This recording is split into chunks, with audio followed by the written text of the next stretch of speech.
And this will not be sent out, just as a side note, until we've completed the educator webinar. So I want to make sure that we have any questions, comments, or feedback addressed. But this will be sent out as a recording, and it will also be posted on our YouTube channel for you to have as a resource for back to school.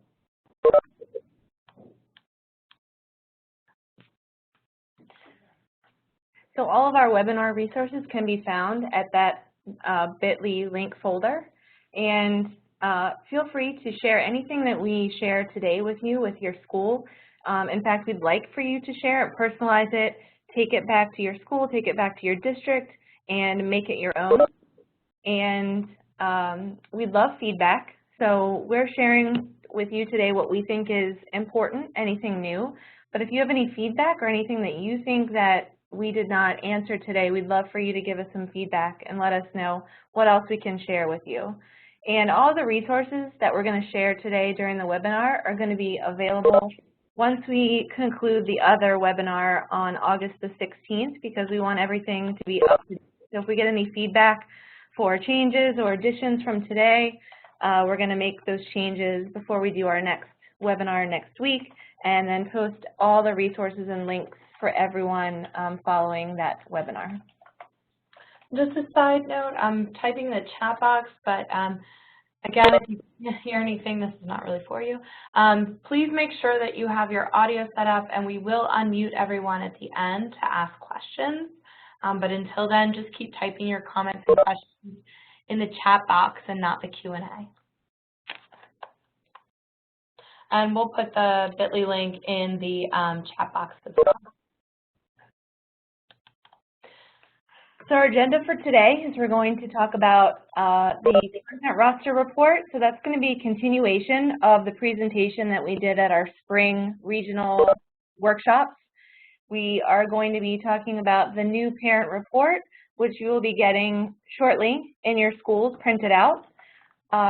We will be talking about the revamped assessment site that will be including everything that we talk about today, as well as anything that we think is pertinent to any Maryland assessment. We have some discussion points and some ideas that if you want to take this back and have the discussion in your school or in your district, we have some ideas for that, as well as a preview of some things that we are going to be working on for our next regional series that's going to be happening in October. And then, like we said, we're going to save some time at the end for any questions that you have for us.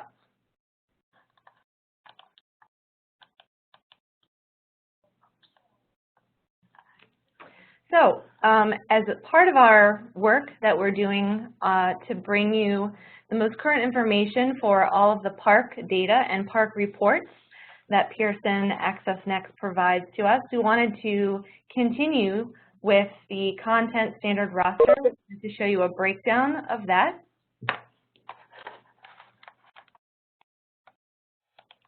I didn't include all of the slides that are going to be in the presentation. I included the most important slides just to briefly touch on today, and then when we share the entire presentation with you, you'll have a full snapshot of some things that you can share with your district or your teachers for how to use those content roster reports. So the content roster reports go really nicely with the evidence statement table reports that we shared with you in the spring. Some materials that you're going to want to have ready or printed out if you're going to be working with your district staff would be the content roster reports that will be available on Pearson Access Next within the next few weeks. You're going to want your evidence tables, performance level descriptors, PARCC release items. All that information can be found on the PARCC website. And a little bit later in our webinar, we're going to give you a nice 2-sheet PDF document that will help you and your teachers navigate through that PARCC website.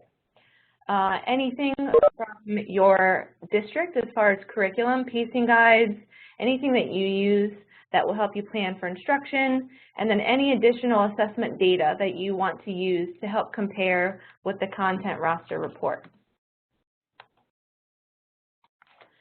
So the content roster report is a bit different than the evidence statement report, whereas the content roster report actually looks at individual students and how they did in specific domains and standards in English literacy and math. So when you're presenting this information to your staff, you want to kind of go back and review where these test questions, where these domains and standards are coming from. So you have to go back to the evidence statement tables, the Common Core, the curriculum that you're using to teach those standards and domains in your district. And, you know, that's going to help you identify the skills that you see on the content standard roster report that students either may need enrichment on or they may need reteaching. So using those content roster reports, these are some ways that we think that they may be helpful. Looking at that report may be helpful for you teachers to identify individual students that may need some extra reteaching or enrichment. It may help teachers to set up differentiated groups of students. So if they notice that there are groups of students that need a similar, you know, reteaching or enrichment in a specific domain or standard, it's going to help teachers set up to give those reteaching or enrichment opportunities to either the individual students or differentiated groups of students. Those reports are going to help compare to other formative assessment data that your district or school may be giving, as well as it's going to help compare to other summative assessment data that your county or school may be giving to students. So the individual student reports that will be coming out, they look a bit different this year. They're called the home score reports, and I think you're probably calling them, like we are, the parent reports or the home reports.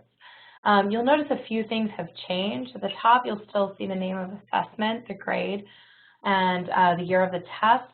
You'll see how the student performed with their performance level overall. You'll see the performance level scale, but you'll notice that the colors this year are all different shades of purple. There's a lot of feedback given from the ones delivered last year. And where the child's score falls in terms of the different levels. And then the performance levels across the school district and state as well. And then on the other side, you'll also see for the reading and writing, the performance levels across the school district, state, and park. And then you'll see arrows that have the met expectations, exceeded expectations, or did not meet expectations as well. On the back of the reports, there's a lot of information for parents that explains the assessments, and it talks about what each area means. But we do have a parent PowerPoint for you that should be in those resource folders that goes into a lot of depth about what the score reports do and don't mean. So I think that's a good resource for you to take a look at. And if you note on the back, you'll see on the right side there that a 45 and a 39 are the scores for reading and writing. The child received a 745 overall, so obviously you don't just add the scores up to get the overall score, and I think that's an important aspect to talk about with parents. It's not just a simple addition of the scores and what that score report actually means.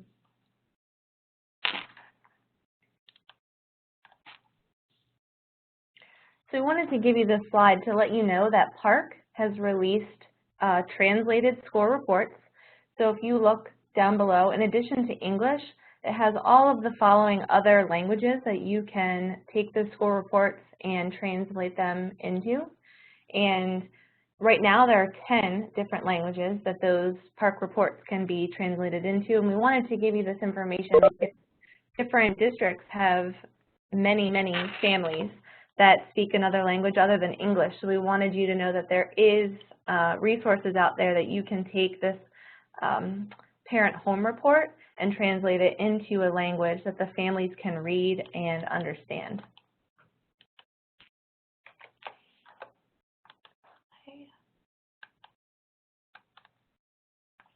As Jamie mentioned, we're working to update the Maryland Assessment site. Please keep in mind it is a work in progress. We are starting by reorganizing by assessment, and we are bringing all of our different assessments under one site to give you the most updated information. We'll be putting all of our park information, updates, resources, and anything else that's coming up on the park tab. We'll also have links to Avocet and all of the different tools and resources and manuals that you've always received for park. Many of those are already easily accessible, but we want to make sure that there's one page that you could have all of the information from. So the website, we got some really good feedback from a lot of districts saying that while they appreciated having this website and blog, that it was not really relevant or current to the needs of what you need for park and other assessments. So we took that feedback and we're really trying to personalize the site and make it more Maryland specific, and we're going to keep it relevant and up to date with all of the resources that we get for park, so they're all in one place so you can easily access, including today's information that we share with you.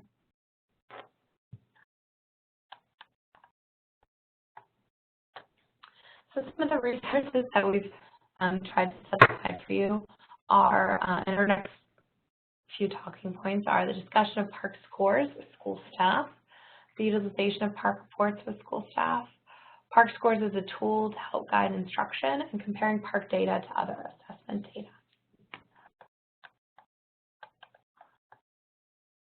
So if you're having this discussion, whether you're in a school or you're in your district with principals, administrators, other assistant superintendents, we wanted to give you just a couple guiding things to keep in mind while you're having this discussion.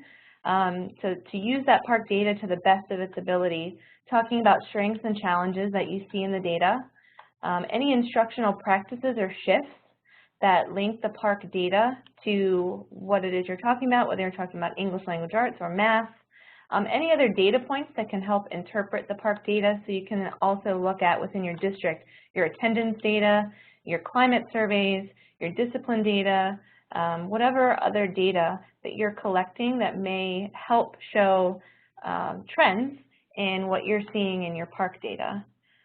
Any next steps based on comparative data, so we know that every other district gives many, many other formative and summative assessments.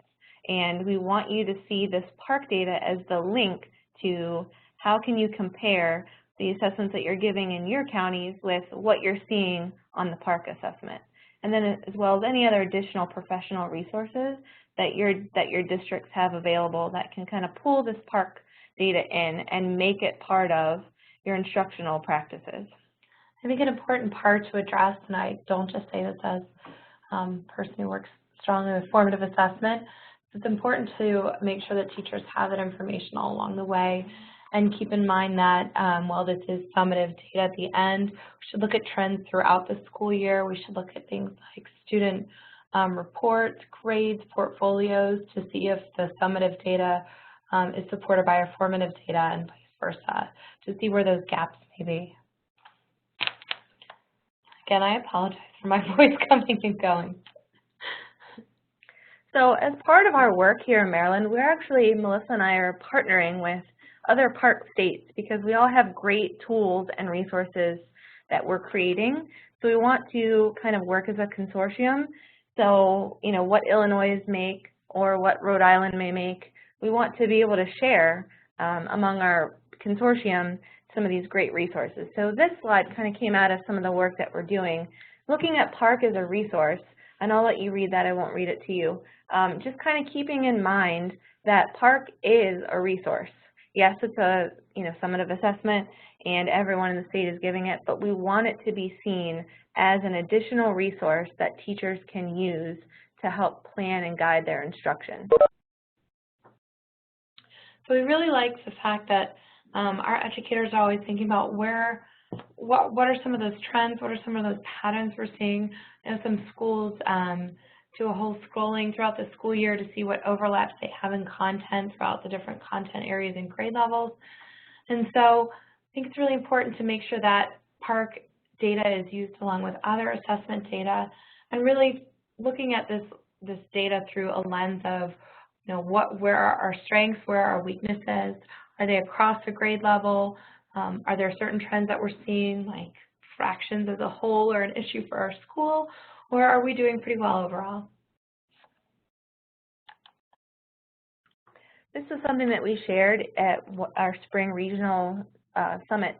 There's a data review tool, and please feel free to take this and make it your own, take it and make it suit the needs of your district, but we just wanted to give you some guidance on if and when you're having discussions in your schools and districts around the PARCC data, just some things that you may want to talk about, some talking points or discussion points that may lead to springboard conversations that teachers can have, either in grade level teams or your school improvement teams. These are just some ideas of ways that you can frame the discussion around PARCC with your teachers. We take a look, this data review tool is in our resource folder. We've used it before with educators to look at data. And if you look at the first question, what catches your attention? So it's really first impressions, looking at it overall. And then thinking about interpreting and making inferences. And I know that this is something that a lot of schools do anyway, but it helps to look through these points and think about what the data does tell us and what the data doesn't tell us. And this is a great exercise to do before teachers have these conversations with parents. And thinking, especially that fourth bullet point, we're going to keep bringing that up. Are there other assessments that we do that link to the same findings confirmed in that PARCC data? We think it's really important to always look at the good, really celebrate the positive, and think about what those areas for growth are as well, especially before the school year starts. And then what does that data make you want to know? And I think that's a great question for maybe our fifth grade teachers who are looking at the fourth grade scores from last year and thinking about what more information will they need, either from looking at PARCC resources or speaking to the fourth grade teachers. Think about what other information will help them in their planning and their thought process for this upcoming school year. Maybe they really want to drill down to the student level, and that's something that would have to be discussed at the school and district level. But how do we find out what we need to do to make sure that our students are supported in that upcoming school year? Just to give everybody a sense, because we do have people on the web call today that this is their first year being an administrator. It's their first year being a test coordinator. So we wanted to kind of go back and give you a little snapshot of just some past initiatives that we've done with PARCC, and then what are some upcoming things that we're going to be doing this school year. So in the spring, in May, we did regional workshops where we held a one-day kind of session, talked about graduation requirements, college and career readiness, but then also how it pertained to PARCC. So in the afternoon, we talked about the parent home report, we talked about the evidence statement, the other PARCC reports that Pearson Access Next provides us. And we want to continue with that work this fall, and this PARCC webinar is actually kind of our kickoff for our fall initiative that we want to share with you, and anything that's new with PARCC and how you can use that in your schools. Our MSDE Data Summit in June was a big success. This is our first year, and it was 2 days, and we had a lot of great sessions talking about PARCC and specifically some districts using PARCC scores with their teachers in schools. So our hope is that that MSDE Summit will become an annual event, so look for, in the coming months, the date that we want to set for that, and hopefully we will continue to offer great sessions on using PARCC data to help guide instruction.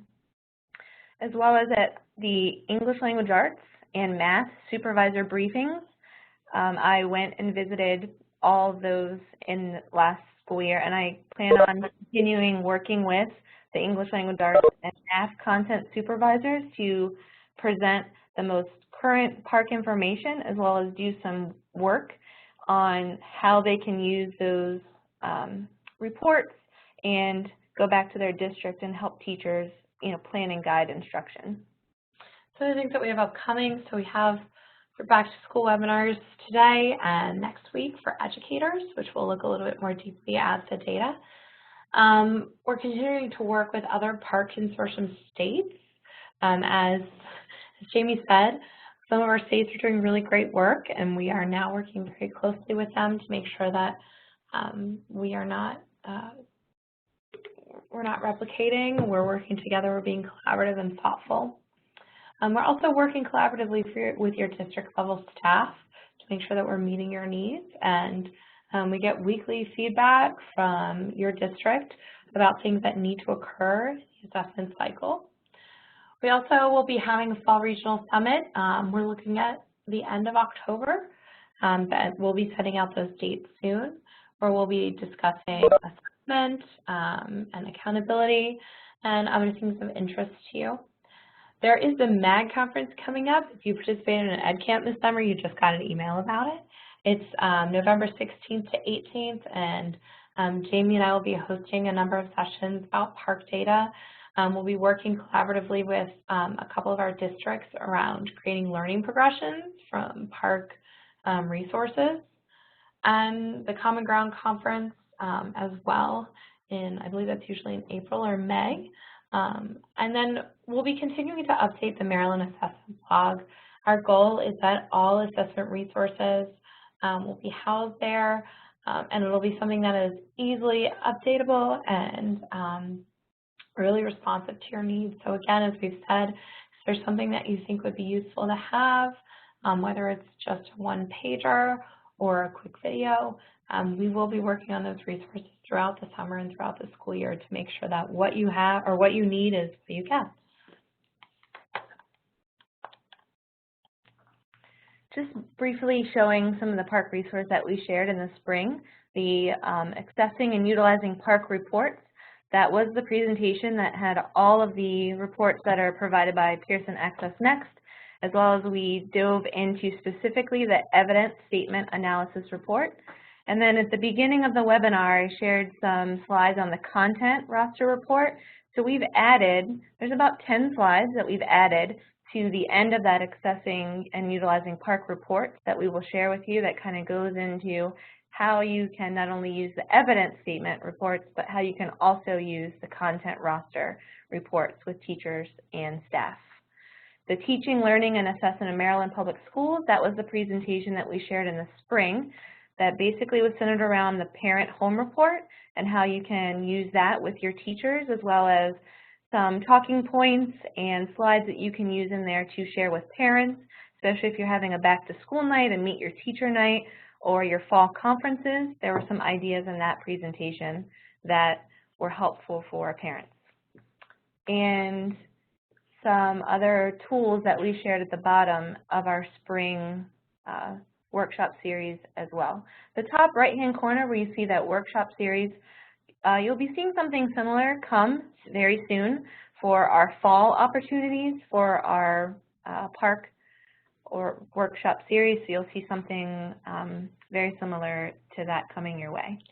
And for this past year when we held our regional workshops, we tried to make sure that the schedules would be something that would allow the majority of people from the school or district to attend, typically in the afternoon. So our morning was typically geared more towards the district level. Afternoon was more for schools to be able to actually join, participate. So we'll make sure that we do that again. If you have feedback, if you would like to host or something like that, please let us know. And then you can also see that we started working on making park resources a little bit more useful for Maryland. So if you go in the folder, you'll see some of the standard materials for parks that we edited a bit, customized, and tried to make more useful for Maryland educators. So we wanted to give you a slide that shows you there's many park resources. So we wanted to, this might be something that you can definitely tailor for your district. We wanted to show some resources that are available for parents as well as resources that are available for districts, and then many of them overlap. So we wanted to show you that there are many resources out there that you can use, your teachers can use, your parents can go to help them understand the park reports, the student home reports, the Achieve the Core, and the Learning to be a Hero, great sites to look at for items that teachers may be looking for to help prepare their students on standards that they're teaching for park.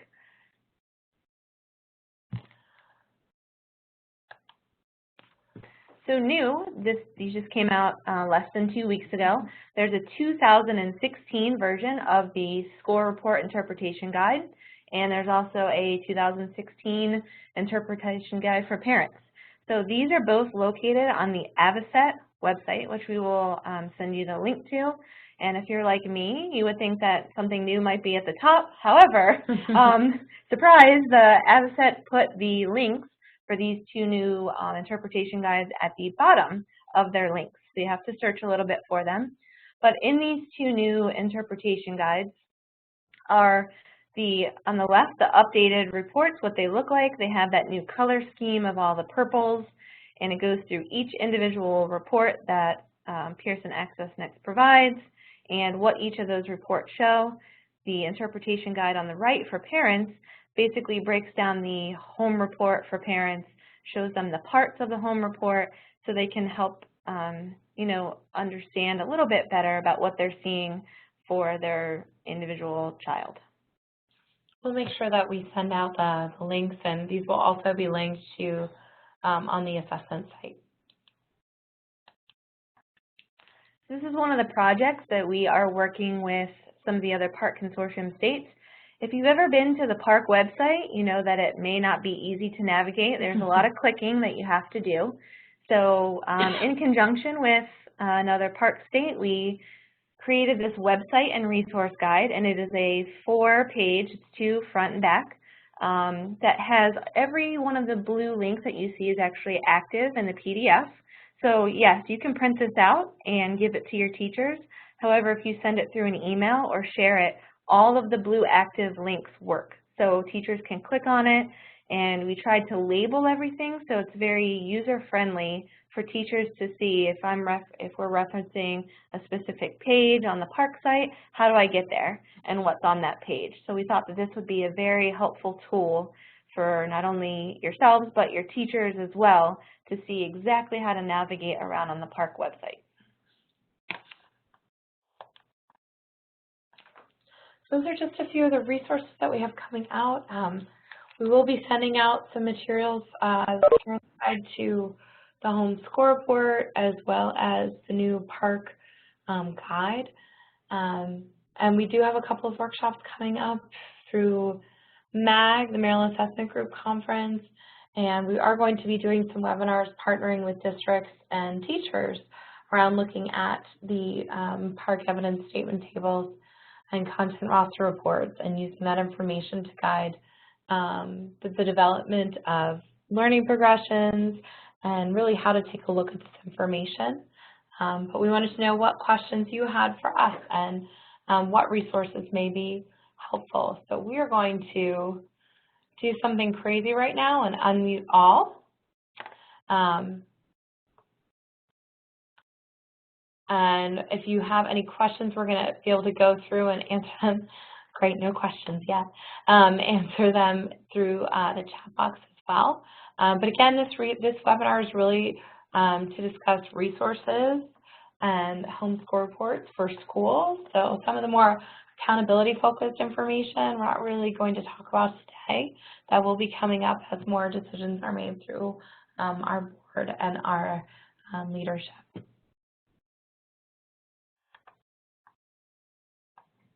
We know we shared a lot of information today. It was a lot, and it was very quick. So we'll give you a couple minutes to just kind of think and reflect back on some things that we talked about to see if you have any questions for us.